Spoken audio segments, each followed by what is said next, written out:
Welcome back to Elevation Perspective. My name is Mark, joined today with Frank Tropiano and Anthony the Heel Romano. Crazy WrestleMania weekend is behind us now. We're coming live right after the Raw, after WrestleMania. A lot to unpack here, boys. We'll just jump right into Saturday here, WrestleMania Saturday. And start things off with the World Heavyweight Championship match, Jay versus Gunther. Jay, of course, won the title. I'll throw it to Heel first because Heel was very skeptical the whole time. Heel, how'd you feel about this? I didn't love it, if I'm being honest with you. I thought that, the match itself was fine. I just didn't like that we ended it with Jay winning by using Gunther's moves. I thought we could have told more of a story of Gunther maybe doing something to slip up where, he's this ring general. He's supposed to be the best ever in the ring. Maybe he does something, he makes a wrong move and Jay's able to capitalize. I don't know. I just didn't fully feel like we got to that underdog finally breaking through moment. It felt like he just kind of turned into a Superman. It is what it is. I would think we all picked him to win. I expected him to win the match. I'm sure we'll talk about the tap out. I didn't love that either, but there was more leading up to that I didn't like. That was just kind of the icing on the cake for me. Frank, how do you feel about Jay claiming the World Heavyweight Championship? Yeah, I mean, I've been saying from the beginning, I think from the second we came on and reviewed the Royal Rumble, right, that my whole thing with this was seeing Jay win the World Heavyweight Championship at WrestleMania and the 60,000 in attendance yeeting. And that's exactly what they did. So at the end of the day, I could critique the match in ways. I didn't like the end. I'll be the first person to say I think Gunther tapped out way too quickly. Why did he tap out that quickly? But yeah, I mean, this was exactly what it needed to be, in my opinion. And I think you saw it on Raw, everyone just yeeting for 20 minutes, not even caring that there was not actually anything happening. Yeah. I was a little disappointed with the match itself because I felt like the whole time during the build we're like, the build's not great, but the match is going to be incredible. We know these two guys, we know how good Gunther is, especially. And the match was fine. It told a decent story, and I think that was the big criticism for pretty much everyone, Frank, where how Gunther tapped out instantly, which is crazy to think about. Jey Uso putting you into a sleeper lock and you tap out before you basically touch the ground. So the booking was definitely interesting there. I know there was a whole kind of internet drive there saying like, no, this is within character because he taps out quick. It's his Yeah. kryptonite, which is I don't know. I don't know. I don't agree with No, that. that's ridiculous. Listen, all they had to do was have Gunther get out of the sleeper and then have Jay like realize like, oh, like I need to win with my moves, and that would have been like automatically that would have been better. Like anything but what they did, I I probably wouldn't could have have gotten I more wouldn't on have even board with. hated if he tapped out the way the finish was. Just he's kind of sitting there for like a minute. Like how's it 10 seconds or not even? And I think to Heel's point, it could have been improved so much with just Gunther breaks out of that sleeper hold, turns to the and then hits Jay with a big move, turns to the crowd and just taunts like, "See, even doing my moves, he can't beat me." Yeah, And then Jay just locks that thing right back in. And I think Heel's right. We could have gotten a little bit more of a story, but at the end of the day, I still think they accomplished what they wanted to accomplish. It was a clean sweep for us in predictions. We all had Jey Uso winning that match. Moving on here to the tag team match, the New Day defeated the War Raiders. No Big E, no really anything. I believe I had the War Raiders in this match. You two had the New Day. I thought Big E was going to cost them. You guys thought Big E was going to help them, and Big E did nothing. Yeah, I mean, look, the only reason this match was on the card is because it was Kofi and Xavier, right? Like that's the only reason this match was on the card. Uh, Hopefully the SmackDown guys get to shine out on Friday. But I don't know. Feels like that match should have been on this card, not this one. yeah. Honestly, I wish Big E showed up, obviously, but I wasn't really surprised that he didn't because that was kind of the theme of night one, in my opinion. Yeah, I mean, I guess good that the titles are on the New Day. I mean, we got Rusev tonight, so I don't know what's going to happen there, but yeah, it was just Yeah, that is a good way to put it. Moving on here to the Jade Cargill Naomi match. I was pleasantly surprised here. I thought the match was going to be good the whole way, but I thought it was going to be more of a squash here. They gave Naomi a decent fight in there. Jade had some cool spots as well. It was a fun, whatever, 10 minutes or so it was. I thought you could feel like the at least the passion and the tension in the rivalry in this match. Like it was clear that there was pent up aggression. Like the first two matches on this card like had a weird vibe to them. However you felt about either one of them, this match felt like the way that this rivalry kind of had been going leading up to it. So I appreciated that at least. Naomi looked cool. She had a new package, new music, and all that stuff. The caution tape was awesome. And yeah, Jade got the win at the end with like a pretty impressive move to end the match. So I was fine with this overall. Yeah, I mean, I would say that. And look, I can't really speak to Jade's in-ring ability this whole time, but everything that has been going around that's bad, that maybe she's very limited in the ring were the words. I didn't see any of that. She looked like somebody who could have gone another 5, 10 more minutes, 20 more minutes if she had to. She looked great to me. I mean, like it was sure she wasn't doing like flips off the top rope and stuff like that, but as the powerhouse she was, I thought she played the character great. I don't think she needs that much more improvement before she could be in the main event scene. And I think that's my biggest takeaway was Jade looked good in a singles match. And that was another clean sweep there. We all did have Jade winning that match. United States Championship match next. Jacob Fatu defeats LA Knight. Again, here, it's the kind of the theme of the night with very by the book, no swerves. Solo was not involved. Jacob beats LA Knight cleanly. Great match. It was a lot of fun, but it was what it was. I feel like this is one of those where we're just going to see where they go with this. I mean, you kind of touched on in our preview, Mark, that giving a mid card title to someone like Fatu, we'll have to see how they handle it and what type of matches and what type of opponents he faces now moving forward. But yeah, I was definitely surprised that Solo like didn't even just come to the ring. Like even if he wasn't going to get involved, like he wasn't there. Like I thought maybe we would further their story. Like it still feels like we need a Jacob versus Solo match at some point, probably soon.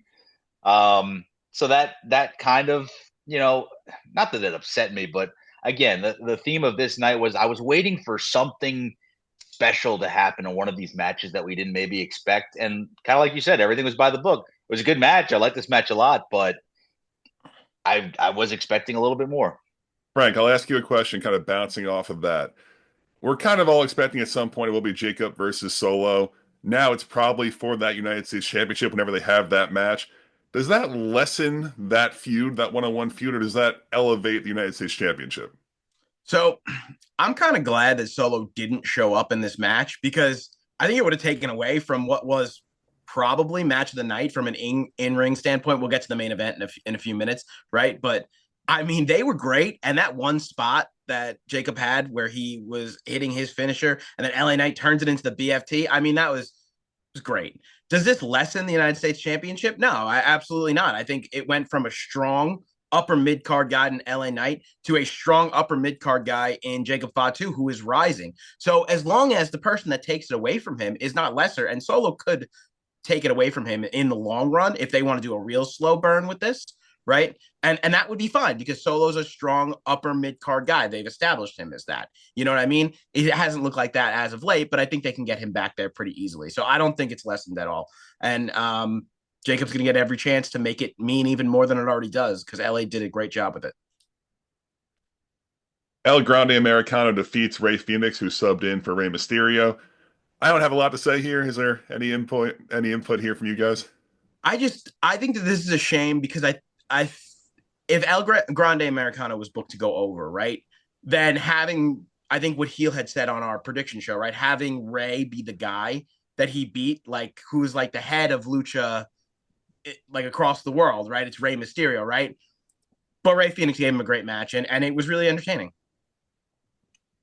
Yeah, again, I know with Ray getting hurt, it probably changes the equation here a little bit, but I was hoping for a little more. I was hoping even if we didn't get an unmasking, some continuation of the storyline. I know that they were kind of just playing it by ear with Ray's injury, and I'm sure this all came together pretty quickly. So I don't really blame them.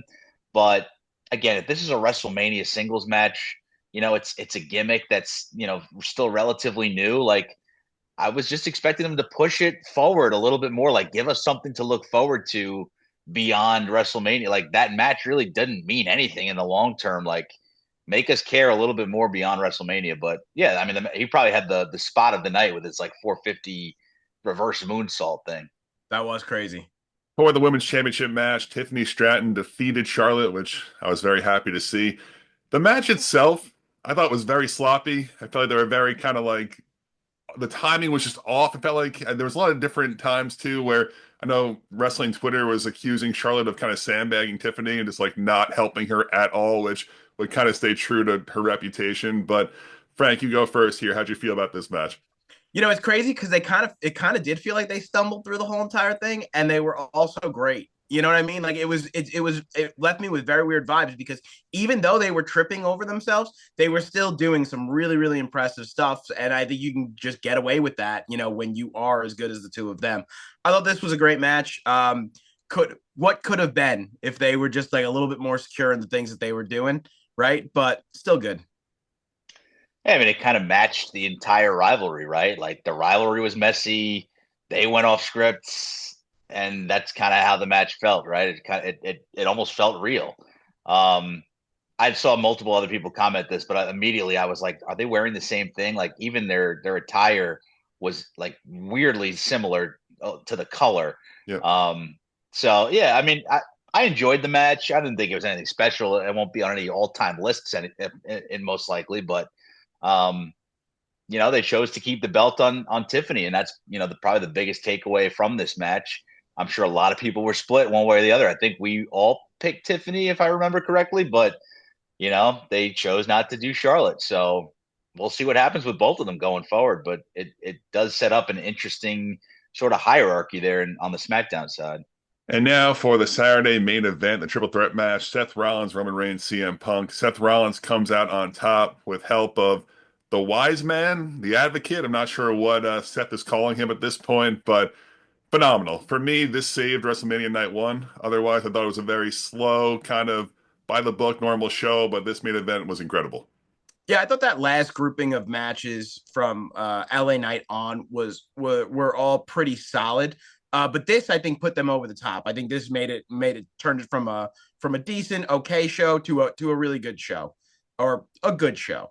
And we were saying that it's too telegraphed that Paul is going to turn on Seth, and that can't be the finish, but it was, and I wasn't disappointed. So maybe it wasn't so telegraphed. I don't really know what I'm thinking there, but it was good either way. They proved that this was worth main eventing, right? I mean, there were a lot of questions as to who was going to main event besides John and Cody.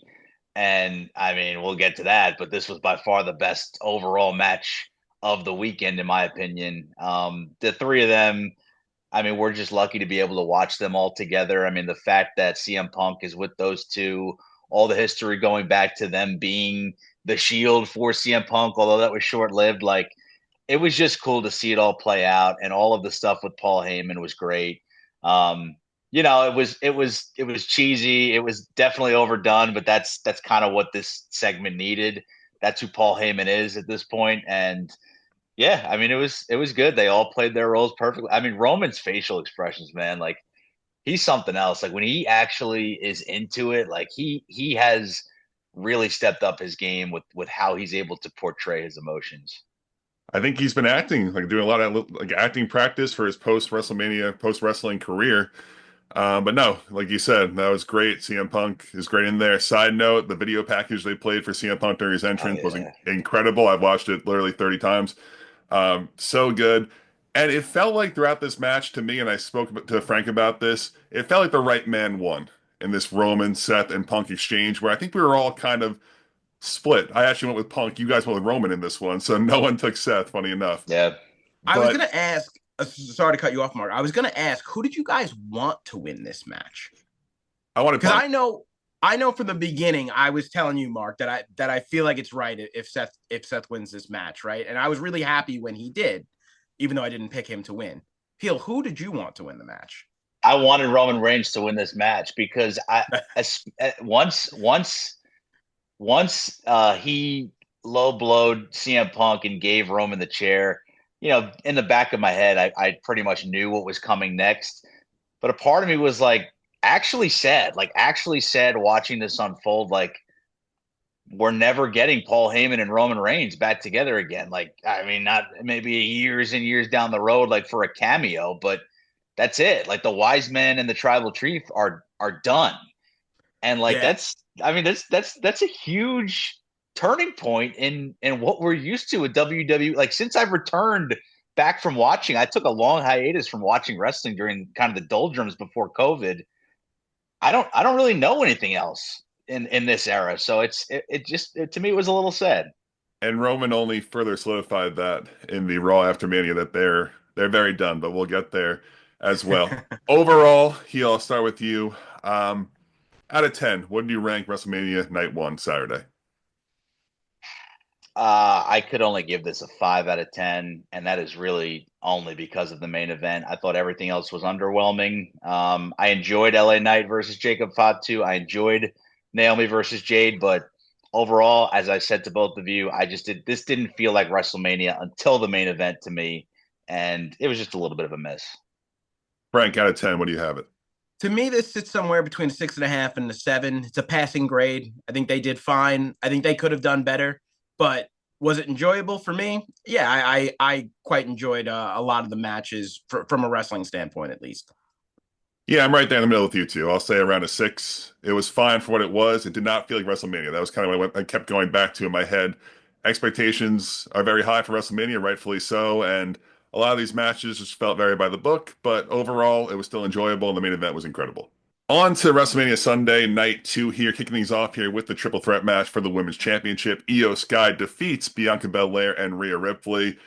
Heel, I'll let you go first. You're very excited about this. You had Io Sky retaining. How do you feel right now? I mean, to me, it was just obvious the whole time. This was the story they were telling. I told you to. There was no reason to put this belt back on Io if she wasn't going to retain here. I was just very surprised how clean it was. I mean, it was a great match between the three of them. The ending sequence was just so hectic. All of them reversing moves, reversing each other's finishers. The Riptide being turned into the KOD, and then the splash off the top. What is she called? The over the moonsault, whatever it's called. It was great. The whole match was great. The intensity was awesome. They put on a show. It was everything we expected, and like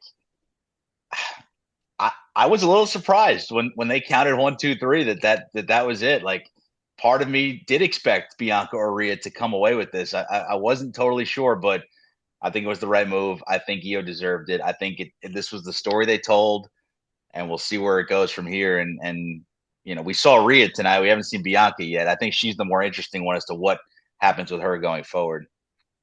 Frank, I know you did not want Io to win this match, so how do you feel right now? So, match was excellent. Io's a world class entertainer. All three of them are great. I mean, this might be the top of the women's division. You add Liv Morgan, a returning Becky Lynch, and maybe Tiffany and Charlotte from SmackDown, and you've got just a great mix of girls right now at the top of WWE. My problem with Io is that she's already feuded with everyone. She had a world title run where she had a bunch of different feuds. And it's the same thing with Rhea. So I thought this was an easy way to really reset the division, give Bianca the belt, have her get some fresh feuds in there. But either way, Io's great. They proved me wrong already because Stephanie Vikar was there tonight fighting with Io. So they've proven that they're going to try and keep it fresh and they're going to send new challengers her way. So if they're going to keep doing that, then I am A-okay with this because it was a great match. We have to see if that's just a Raw after Mania fun pop or if that's the direction of Io going forward for sure. Definitely a phenomenal match. Match of the night, probably actually almost certainly match of the night for night 2. Easily, I think Uh, easily. Listen, that fatal four-way match, and we will get to, I think they were just as good. You know, I'm not saying better, but I think that both are match of the night candidates. You risk it too when you kick off the show with this match. Like, how do you follow this? But honestly, everyone else put up some serious fight in the matter as well. The next match here, the Sin City Street Fight. Drew McIntyre defeats Damian Priest. Heel, how'd you feel about Damian Priest falling? I mean, these are both my guys, you know that. So this was a win-win for me. I love this match. I mean, I listen. We all talked about it. Were there tremendous stakes to this match? No, not really. I mean, uh, yeah, I guess obviously Drew needed to win. We all kind of said that he did. The finish was great with the double table and then the claymore into the chair. Like this was a classic street fight between these two who are known to put on these brutal type matches. I thought it was good. I enjoyed pretty much all of it, and I'll give Damien credit. The live version of his entrance actually was pretty cool. So they got me to even enjoy his entrance music. So that was good. They made the most out of the stipulation for sure. Frank, how'd you feel? Yeah, I mean, this was great. They did a great job, like you said, with the stipulation, with all the different things going on. I don't really think there's a ton to say about this. I hope they both get put into something meaningful after this. That's my one concern slash hope. Did we need the Doom sponsored outfit for Drew? I mean, it's like you could have probably just said he was going to win after that because he got the whole match sponsored by his outfit. And then as soon as the match ends, we get a preview for the Doom video. Like, this is just an overall complaint. I mean, the consumerism and the ads all over the place. I get it. It's not going to change, but it to me, this was the most noticeable it has ever been on any of their shows, to the point where, I mean, we'll get to the fatal four way. That was the bathroom brawl presented by Dude Wipes. Like, it takes away from it. You can argue for or against it, whatever, but it definitely takes away a little bit from what makes some of this special. But yeah, I digress. No, that's for sure. It felt like it was a little over the top, a little beaten to the ground this time around. But like you said, this is where we're at. It's not going to change. It's only going to increase. But moving on here, the Fatal 4-Way Intercontinental Championship match. Dominic Mysterio defeats Braun Breaker, Finn Balor, and Penta. Frank, we both had Dom. Heel, you did have Braun Breaker, who I think got a promotion out of this match, but we'll talk about that as well. Frank, you kind of alluded to, did you think this match was better than the triple threat match with the women, or just right Like the I said, I think it's a coin flip for match of the night between these two because, I mean, Penta, Braun, Finn, they all put up these great spots. Even Dom, that last frog splash was across the ring. I mean, they were far away and he landed it flush. It was a great ending, and exactly what needed to happen happened. Um, I think I really enjoyed this match because I've been waiting for Dom to take that next step, and I'm really glad he got there. I tweeted this earlier. Like, I wish the announcers were a little bit more aware of their surroundings. Like, they're still calling Dom like Dude Wipes and turd jokes and all that stuff. And like, he's getting majorly cheered by the crowd the entire time. It's like, all right, at that point, like, clearly the turn is starting to happen if it hasn't already happened for him. Like, maybe let's acknowledge that he's starting to get cheers. I get they're probably still going to keep him as a bad guy at least until the whole Finn feud boils over. But yeah, I mean, I just wish there was a little bit more connecting with what was actually happening around Pat and Michael rather than them just making their stupid jokes. They were probably very surprised. I know I was very surprised when I saw the reaction he got when he won that match. And he's over now in like the opposite way, in a way that I never thought, and not never, I'm sure one day he was going to turn face, but the negative heat he was getting to now the ovation and the crowd applause that he got, it was a really cool moment. I mean, they've done a good job of telling the story of like Finn treating him like he like means nothing in the group, right? And Dom kind of like, oh yeah, I got you a title match, or I did this for you, and like always never getting the respect that he deserves. Like, they've made him this like sympathetic figure, so to speak. So I just want more awareness out of the announce. Like, understand what's happening around you, but I don't know. Maybe they just wanted to keep the story going.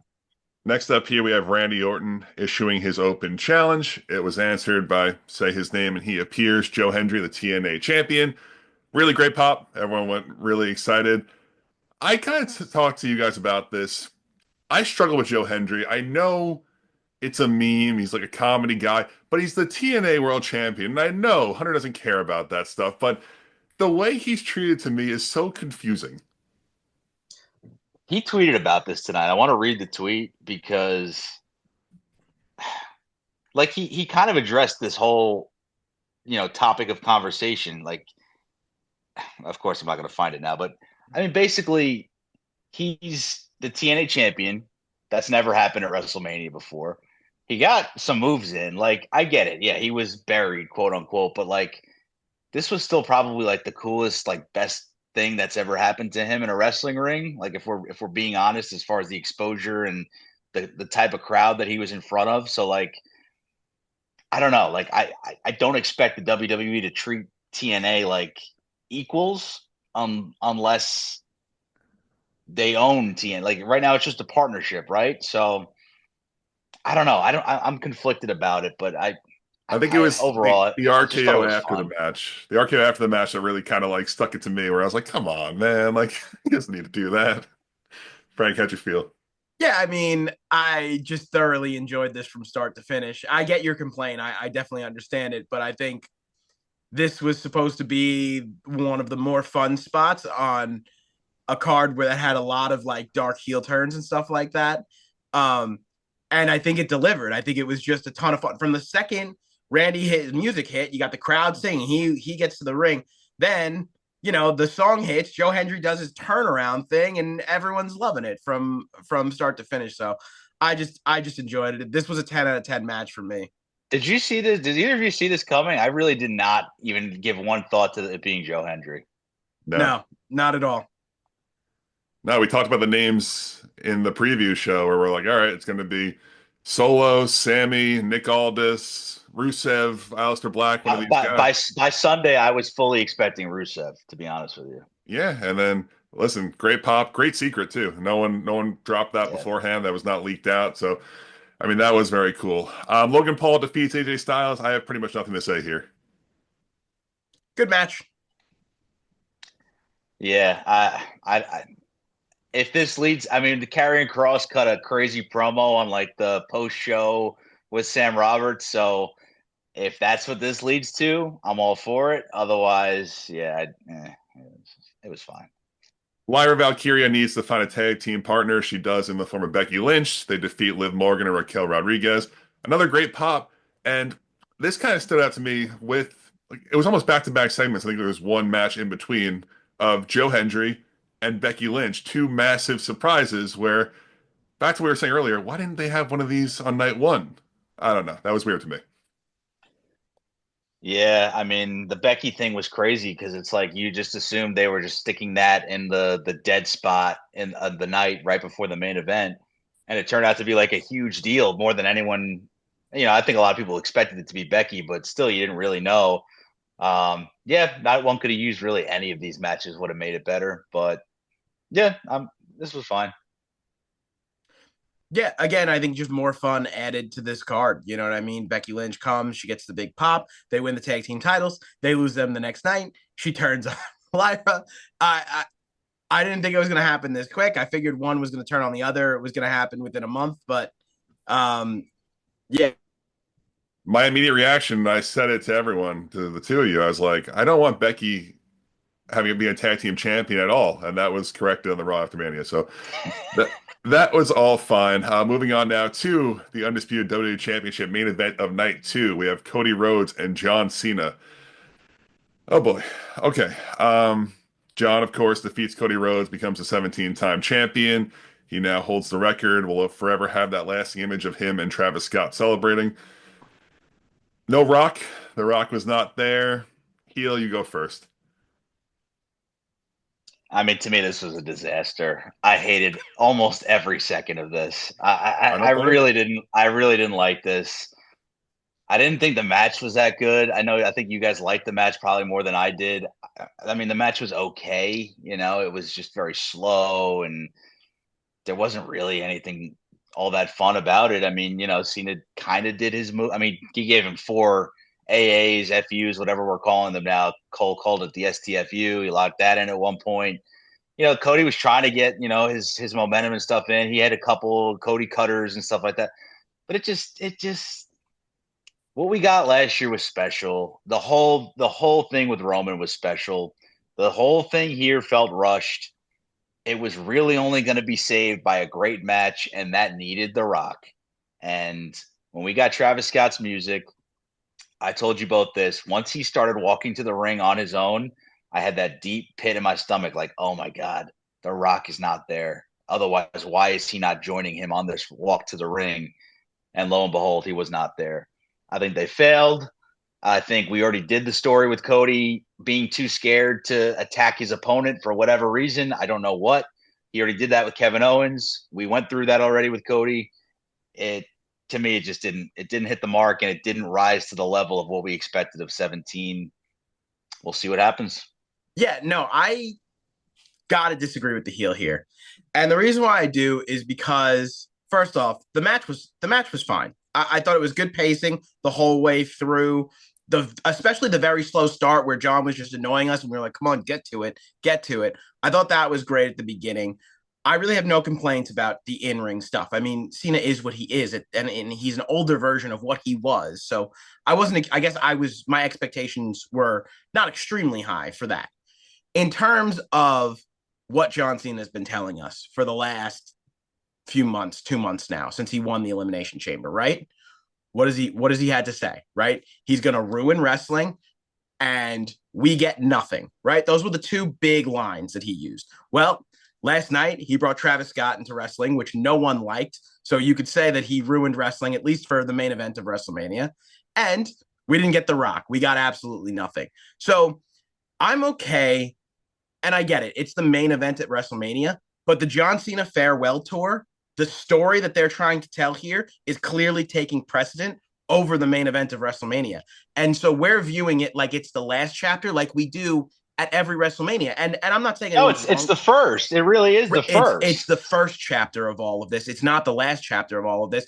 And I thought the promo today, not to jump the gun here, he comes out, he puts the dates on the big screen and he starts counting them down. I'm like, yes, okay, now we're getting somewhere. Unfortunately, it took the main event of WrestleMania for us to get there, but now we've set the precedent. You're going to get boring. I'm just going to win by any means possible. You're not going to get what you want. So now we're going to have our heroes try and break that, and we're going to see it one by one. I'm just curious who's going to be the one to step up and do it, and I'm going to get more Cody. excited every single time.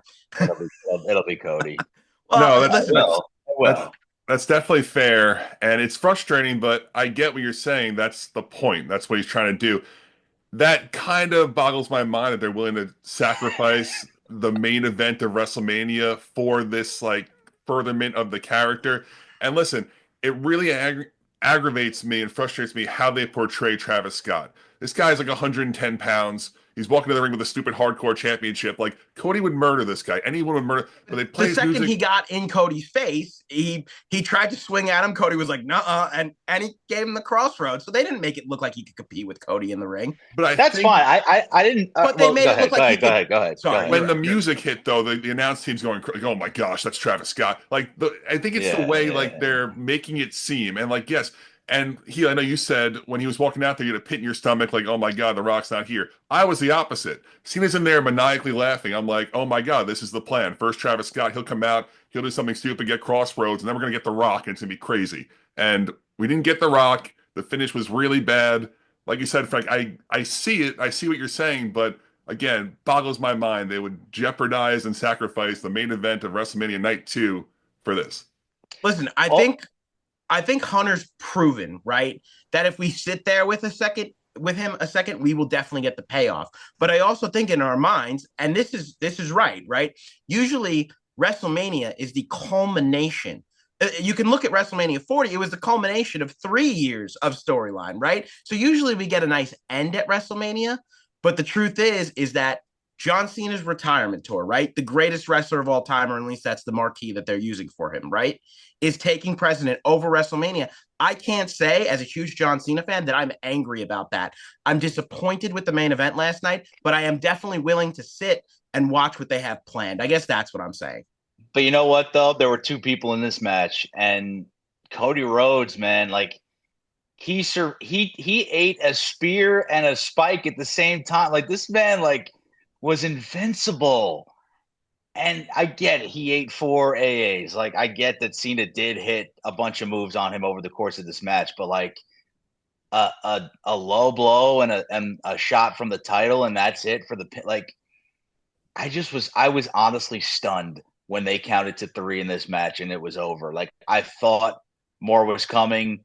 They still had like 15 minutes they could have filled from where the show ended. The show ended at like 10:38 or something like that. Like it still felt early. Like this whole main event segment just felt unfinished to me. And if I get it, like his promo on Raw was better than probably anything we got leading up to it, but yeah, I just to me it was a major disappointment.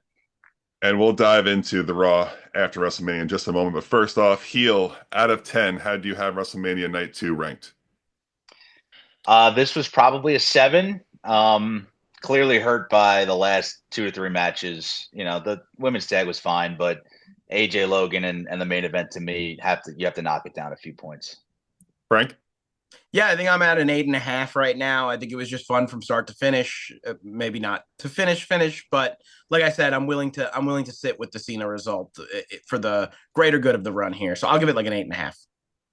I'll say 7, and it truthfully could have been a 9 or a 10 easily if the main event was different. If The Rock was there, I think it would have changed everything. But I'll say 7 as well. Now for the Raw after WrestleMania kicked off with John Cena, our record-breaking 17-time champion. Frank, you kind of started talking about it, the kind of promo he was cutting. He, of course, flashed the dates on the screen. He said, what is it, 27 dates? Is that what he said was left? After today, so today did not count as one of the 27s. Okay, that's important to notate. And he made it very clear that's not 27 matches, that's 27 dates. I will be there for those 27. So to me, that probably means like 5 to 10 matches. That's the vibe I get, but 10 seems a lot, like a lot. that might be too many. Yeah, that's right. Frank, I'll let you go first here. How'd you feel overall about the promo?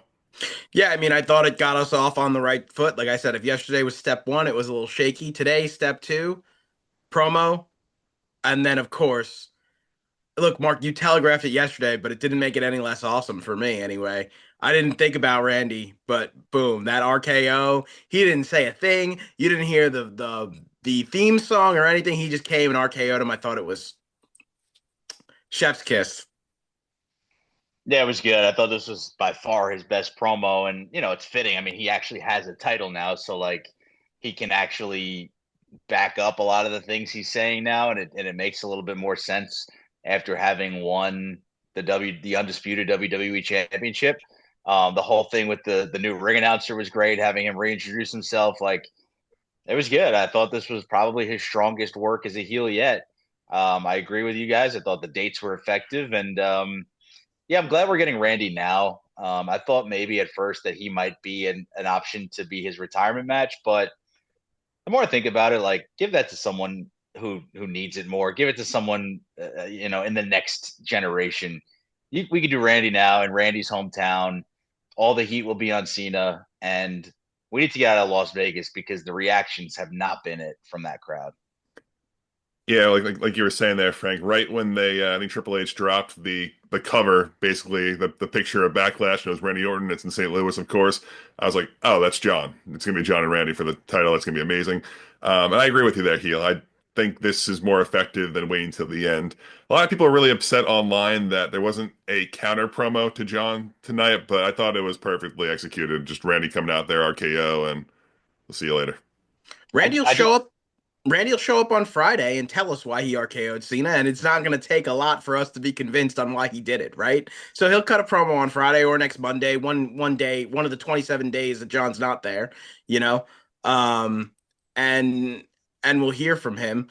But I just love this idea that he's going to get his greatest hits here in in Randy now, and I mean they got to be doing Punk at Money in the Bank, right? Maybe we're getting a little ahead of ourselves, but or I'm getting a little ahead of myself, but I'm just gonna remain a little bit reserved because I mean he's gonna ruin wrestling, right? So maybe these greatest hits aren't gonna be so great. Let's see how they go.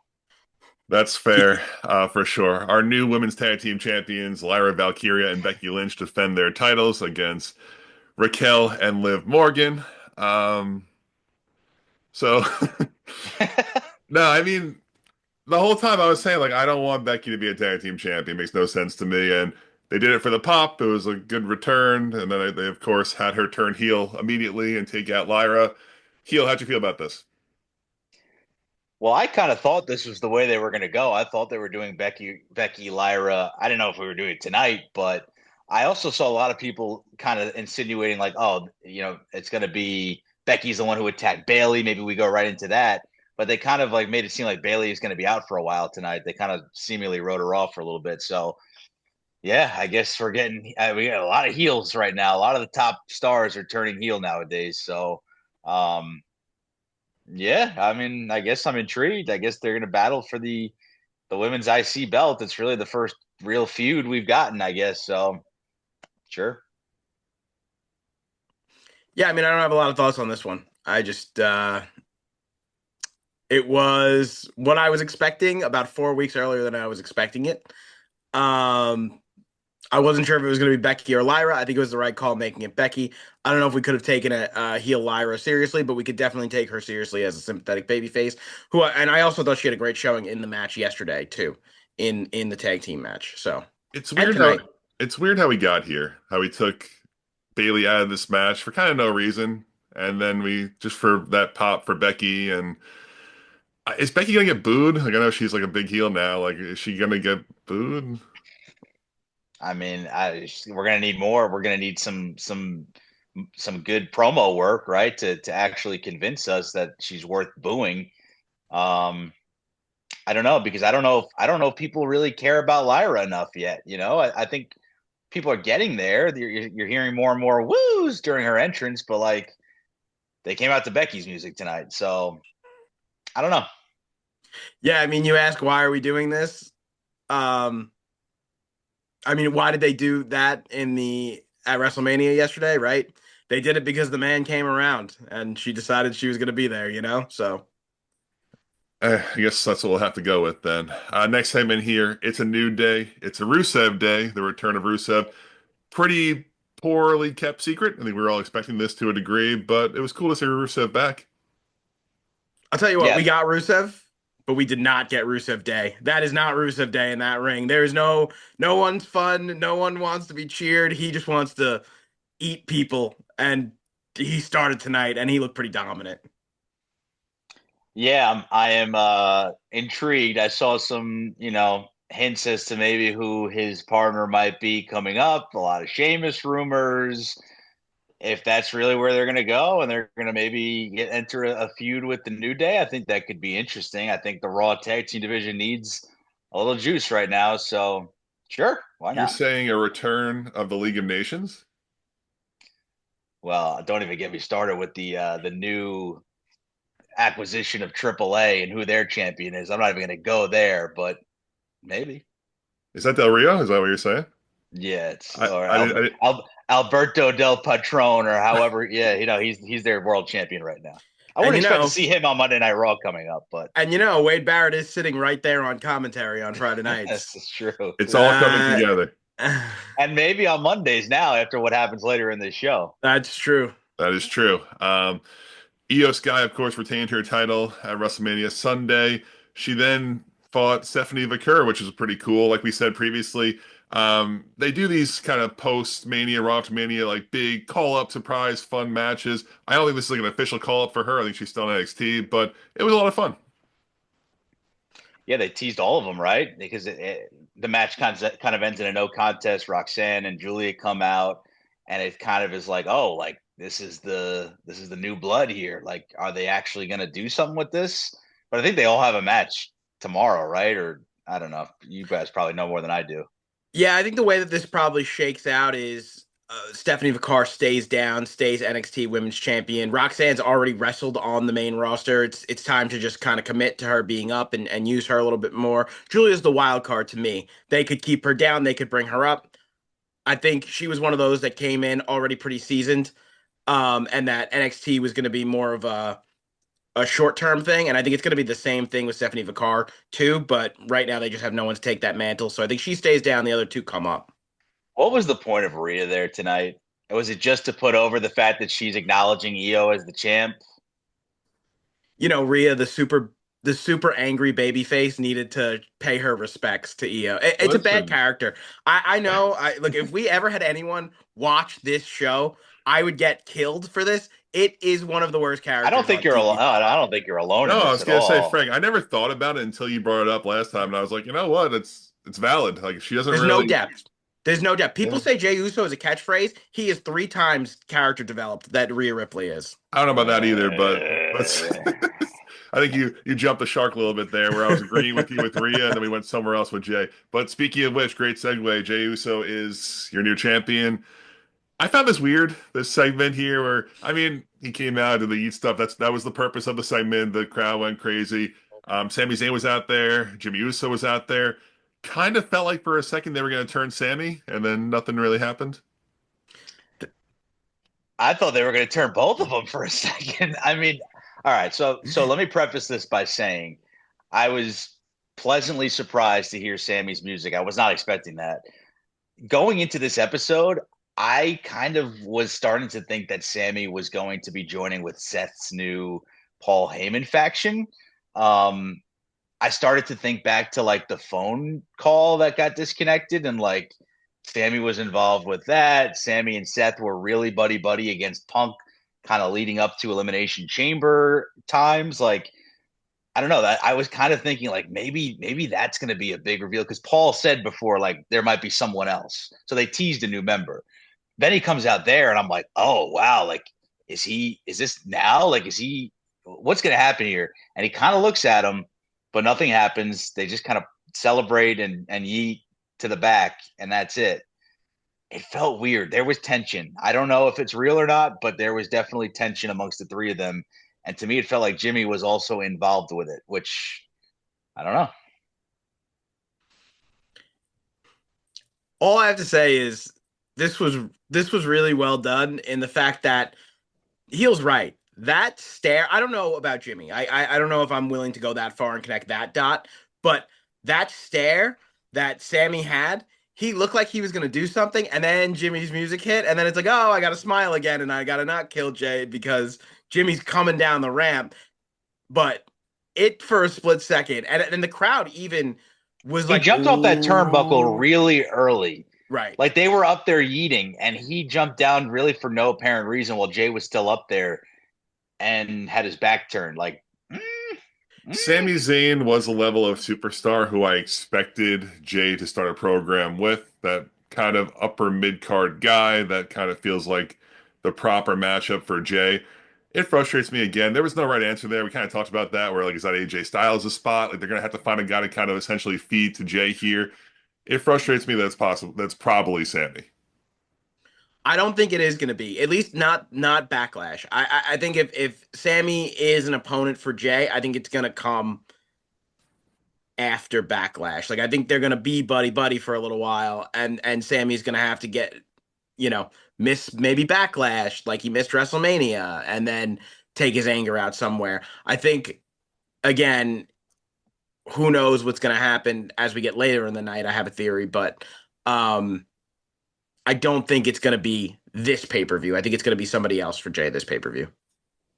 That's fair. I don't know who it is necessarily either. I'm not totally sold that it's Sammy. All I have to say is, I'm not saying I was moved to tears, but this was the most emotional and the most I've cared about a segment that Jey Uso was in a while, because of the addition of Sami Zayn. Like them being in the ring together made this feel, the emotional impact was felt by it, and it made me kind of upset and mad that Sami Zayn was off TV for the entirety of this build, thinking about how much he could have added to that feud. He beat Gunther last year. Like he could have made that better if he was there, And he had and nothing going on. He wasn't even in a program. That felt like just was now off that you say TV. that, Yeah, that feels like that should have been a layup. yeah. So that's that. It just kind of had me like, damn, like I like this. Like this is good. We should have got more of this. Next segment here, Dominic Mysterio defends his championship against Penta. I was a little afraid here. They were going to just flip flop right to Penta here. I was really scared for a second. I was like, don't do that. We don't want to see that. There was pretty messy. The return of JD McDonough, which was fun. That was different. They still, every time I think the Judgment Day is going to end, it looks like it's back and stronger than ever before. Heel, how'd you feel? I feel like we can't just brush over the fact that this entire start of this match was overshadowed by the Gunther Pat McAfee segment. I mean, That's fair. Gunther attacks Cole, and then Pat jumps in and Gunther puts him in a sleeper. And like this was like a 10 to 15-minute segment that then bled over into the introductions and start of this match, because Michael Cole comes back to commentary. So like it almost felt like it was getting the back burner. Like they were really harping on, rightfully so. Like they were really selling the Gunther McAfee scenario, and that Cole was still banged up and might have broken his nose, all this stuff. Joe Tess had to come out to commentary. So like this part of the show was like super chaotic, and a lot was going on at once. You had all the Judgment Day at ringside. Just like you said, JD returns at the end here. Like I love this. I thought this was a great like 30-minute little segment of Raw that contained kind of both of these two elements to them. And we could touch on either one here, but just to speak about Gunther, I thought, they did what they could to reestablish him as this nasty, ruthless villain. I think they got a lot of more work ahead of them after what we just saw at WrestleMania, but at least this made him look like a real jackass. There was serious shock factor there, of course, when he puts the sleeper onto Michael Cole. What's the point, though? Is kind of what I'm thinking here. Is this a Gunther Pat match? Is that the point of this? Oh, I hope not. Oh, I I hope don't not. think I don't think Pat has any desire to get into the ring uh in a match with Gunther. I don't that doesn't From everything that he said, it doesn't sound like that's it. If that is the way that they're going, why? I think I look I like Pat, right? There are people in WWE who love Pat. There are people that in WWE who hate him, who think he's so annoying. I like him. I tend to think that he's very fun and he makes the show fun. I don't want to see him face Gunther. You know what I mean? That's not I love him on commentary. I think he's great on commentary, and I think he should keep doing commentary. I think he'll kind of texted us and said, "Do you think that they're writing McAfee off?" And I think that could be a realistic thing. I just don't know why they would write him off now so close to football when football, when he will. I mean, I guess it's not close; it's only April, but he'll be gone in September, or at least that's the presumption. Yeah, I don't know. I again, like this could just be it could be Pat being like, "Hey, like it's been a crazy year for me. Like he really doesn't get a break in between football and going right back in from Netflix till now." I was even thinking this weekend, like maybe this was a big year for WWE, and he obviously was going to be a huge part of it with Cena and Netflix and all that. Maybe next year he's not so active in WWE. Like this guy does a lot. Like this is a busy and like he gets paid handsomely for it. But like this guy's traveling all over the place. Like it wouldn't shock me if he maybe wanted a little bit of a break away from the WWE. I have no idea. I this may just be a storyline and they're going to do something with Gunther.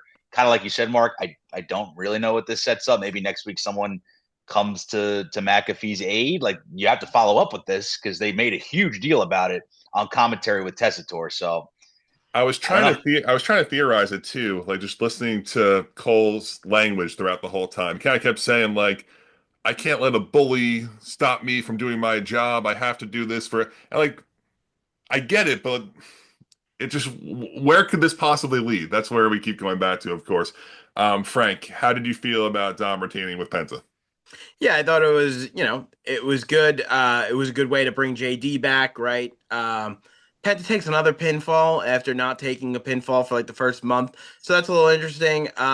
He was obviously protected in the Fatal 4-Way match. Um, let's not keep pinning Penta.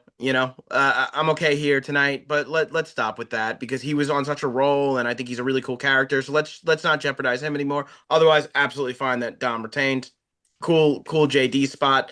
I'm like I said, my whole thing is they've kind of booked themselves into a corner here. If the crowd wants to root for Dom, then the entire Judgment Day needs to turn on Dom. And if the crowd and if they want to turn Dom to a face, he needs to not have seven people surrounding him and helping him win matches. So I just don't know how they're gonna do it. I'm cool. Like show me how you're gonna do it, but that's my one thing where I'm really confused at. They're just so not menacing right now, like how they're currently constructed. Like not having like the priest, like the big guy in there. Maybe they add a Bronson Reed or they add a big guy just to look better. Because right now, I don't even think that that's a bad take, Frank. But having like a Carlito, McDonough, Finn Balor beat down, those guys are all like Carlito's kind of tall, but those guys are like short, like kind of scrawny guy. I don't know. To I me, mean, it it's feels kind of weird. like death by a thousand paper cuts, right? Like they kind of surround you like a pack of Yeah. wolves almost. Like No, it's three people. It works, but it's just like it feels weird to me. Listen, I'm not saying it has to be. I, I don't know. I just don't know how he becomes a babyface and then keeps the stable of heel. Do they all become baby faces? Is it a group face turn? I don't know. I'm trying to put the pieces together, and I right mean, now they're right. not fitting. I mean, right now it's Finn. Like Finn is clearly the odd man out right now, and so until we see what happens there and how he goes about whatever betrayal is going to happen here, maybe I'm sure it's going to revolve around Dominic's title. So like they're clearly going to do a little bit of a slow burn. They just gave Liv and Raquel their titles back. Like, Judgment Day for now is still a thing, and it's probably going to remain a thing while they work out however this feud is going to go, especially now with JD back in the mix. So, yeah, I mean, to me, it's intriguing. Like there's at least there's real gold with the Judgment Day now. So like, there's still a little bit of a reason to care about them, and the characters are finally becoming a little bit more multi-dimensional. As far as Penta goes, this was, I think, still only his first singles loss, so I'm not really worried about him yet. If you're not going to put the belt on him, I don't know what's next, but yeah, I'm not worried about him yet. Now, for the end of the show, the end of Monday Night Raw after WrestleMania, Seth Rollins comes out there with Paul Heyman. Does not get to say a whole lot before CM Punk's music hits. It was pretty crazy. The whole, I feel like we should break it down like piece by piece. So that kind of started off. It was super cool. It kind of made you think the show was going to end right there. The Paul Levesque came The up. credits were stupid. Why did they put the like? Nobody was really fooled by that, right? Like something else had to happen at that I moment. At that was. point, nothing had happened. Listen. The idea behind Roman Reigns, right? Every year is he's gonna take a big hiatus, right? I think After he still WrestleMania. is. No, I think they wrote him off properly tonight, but there was no reason why his able body couldn't be out there. Well, he was already in Vegas 2 nights ago. But my brain was saying Roman doesn't care. He's on an Yeah. island somewhere vacationing. And so when they did put up the credits, I was like, okay, it's gonna be Punk and Seth here. I don't know if I really want that, but okay. And then Roman's music hit, and I was like, oh, that's cool, that's awesome. And then that wasn't even the coolest thing that happened. Yeah, the credits were weird because the timing was off. Like the credits came up and they went away before Roman's music came. Like it kind of went back to Yeah. like Paul. That was like I think the timing was just off there. It was a Well, miscue or something. because Heyman had a mic in his hand, so it's like, all right, he's still gonna say something Yeah. here. Like if you could have teased if they were posing, like, is this it? But no, they weren't done yet. Then Roman comes out there, which was really cool. He spears Seth. He Superman punches Paul, which was pretty cool. He is gearing up to spear Paul. Everyone's going crazy. And Braun Breaker, the new Paul Heyman guy, it was pretty cool. He was wearing the hoodie like all people do in these storylines. They're like, who is that? Who just gave him the craziest spear? It's Braun Breaker. He's a Paul Heyman guy. Seth Rollins acknowledged him as like part of the faction, like he knew he was going to be there. It was really cool. Yeah, I mean, I think this just opens up so many possibilities of where does this go, right? Does does ultimately I'm assuming that Roman is gone after getting speared through the barricade till like SummerSlam or right before SummerSlam. And Roman's the that's only person who it takes 4 months to recover from going through a barricade, but I Roman digress. could take 8 people's finishers and win a match, but if it's the day after WrestleMania, his bones are weak. And the Um stomp, I guess. We forgot yeah, he also got that's stomped. that's Yeah. true. But so like if Roman does stick around, and I don't think that's gonna happen, they can do Roman and Pug versus Braun and Seth, right? But then we need to have a third member in this feud, right? Or a third member in this stable, which I think is absolutely fine. Add more people to it. Seth Rollins can lead a stable of this magnitude and be absolutely fine, especially with Paul Heyman behind him, right? If not, then they just beat Punk and whoever his partner is clean, and it's just the two of them. But I think I'd love to see Roman stick around and him and Punk have to like team together and like get on the same page again. I also just love the story that this whole entire feud told afterwards because I wasn't a big fan of it going in, but I said to you guys, I was like, they're both connected to Punk. I'm sorry, they're both connected to Seth, and they're not connected to each other. And then they kind of forced that connection, and the whole entire time Seth was on the back door because they were forcing that Roman and Punk like thing up front. And then to swerve the way they did at WrestleMania and then come out tonight and see that they've already got a stable plan for the two of them. I thought it was all awesome. I think that's that storyline playing out just like really well. Yeah, I mean, this kind of builds off what I was talking about, with me being sad about sort of the end of the bloodline era. Like this is where we're going. This is what's next. And um in many ways it's exciting, right? To see them standing there like, oh my God, like this is new. This is completely new. This is not like the next inning of the bloodline, as Paul would say. Like this is something new. Like Cody was not on this episode of Monday Night Raw. Like we're entering a totally new dynamic, which can be exciting, there can also be a lot of questions. Like, does this just are we still going to be doing Punk and Rollins and probably for a little bit or for a long bit? So it's like, how do we evolve this? How do we keep it going? Obviously, Braun Breaker is a great little addition to that to keep things fresh and interesting. I tweeted this. I thought top to bottom, this episode of Raw was better than either full night of WrestleMania, in my opinion. I just thought this show as a whole had a lot of different stuff going on. It furthered enough storylines to keep you interested. I really enjoyed the Netflix era of Raw. Like, I think they've done a good job. I know we've all commented the length of the shows feels right. Tonight was a little longer, but rightfully so. Like, they're hitting the sweet spot on streaming where it feels like SmackDown just drags and drags on a weekly basis. I know they're going back to 2 hours eventually. Hopefully that helps. And maybe some new storylines here after WrestleMania help that show. But yeah, Raw's in a really good spot right now. I wonder because usually in a big faction like this, they don't need a title, but a title is like the next logical conclusion. And it feels like Jey Uso's not near Seth Rollins at this point. Maybe that's the eventual plan for Seth to take the belt off Jey. I think that makes a lot of sense. I would But imagine. Oh, sorry. Go ahead. no, I Continue. mean you can chime in, but for right now, I feel they don't have much to do. But it is like you said, it's brand new. Let's see where they take this. They'll probably have to deal with at least CM Punk, maybe Roman as well, before they look at Jey Uso. But I'm interested to see where they go next. I would imagine that that feels appropriate, right? Like Jay can have his run. He can go through a few guys, whoever they are, um, and then the way we do it properly, right? We're not going to make Jay look weak. We're going to have Braun spear him when the referee is down, and then everything is fine. Jay had a good title run. Seth has the title, and I think that's just the best way to go about this. You know what I mean? And in the meantime, they're giving Jey Uso a chance, right, to see how he can stick in the main event or in one of those main event spots because there's now multiple main event spots in the WWE. I think it just works, right? We have Seth forming this alliance, and then he'll get ready to take the title eventually from Jay. Two things.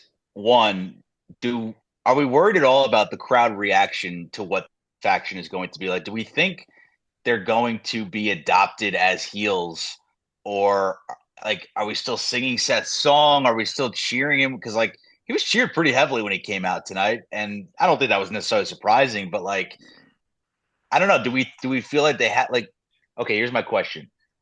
Do we expect backstage interactions with a Sami Zayn or a Jimmy Uso or do we think they're just going to be pure villains, or is there going to be a sort of in between dynamic to this group?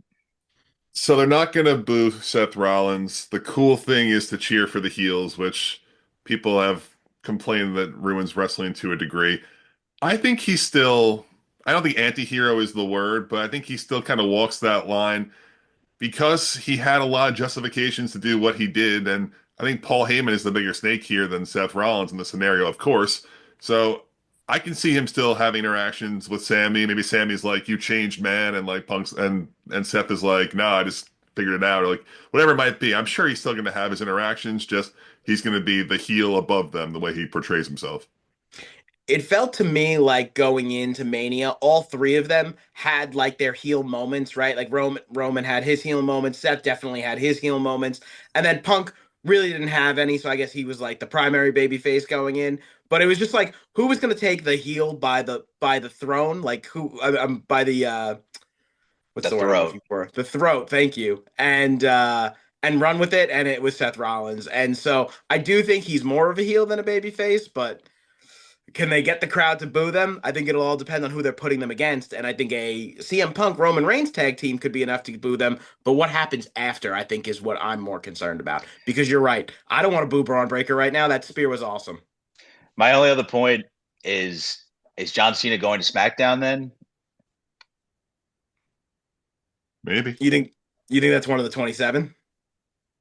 No, I'm just saying in general. Is he remaining the SmackDown champion, It or does seems it not pretty fluid. matter? It just seems pretty fluid right now. I think you can just expect a lot of fluidity until he is gone, and then we can probably reestablish. But I think for the rest of this year, you're going to get a lot of back and forth. Do we have a date for that draft they talk about? It's soon. I remember it being it might even be next week. To be honest with you, I don't know off the top of my head. So we can yeet our way to SmackDown for Jey Uso if that's what they want to do. Maybe. I personally feel like that would be better for him, but we'll see. All right, boys, we recapped a lot here. It was a pretty crazy 3 days here in the wrestling world. Any finishing touches from either of you? I'm excited. I'm really excited. I'm excited for John. I'm excited for Seth. I can't wait to see who Jay's first challenger is. I'm just excited. To me, WrestleMania was an overall disappointment. Monday Night Raw established a little bit more hope for me with the product. Okay. Love to hear it. Hopefully everyone enjoyed this video, and thank you so much for watching.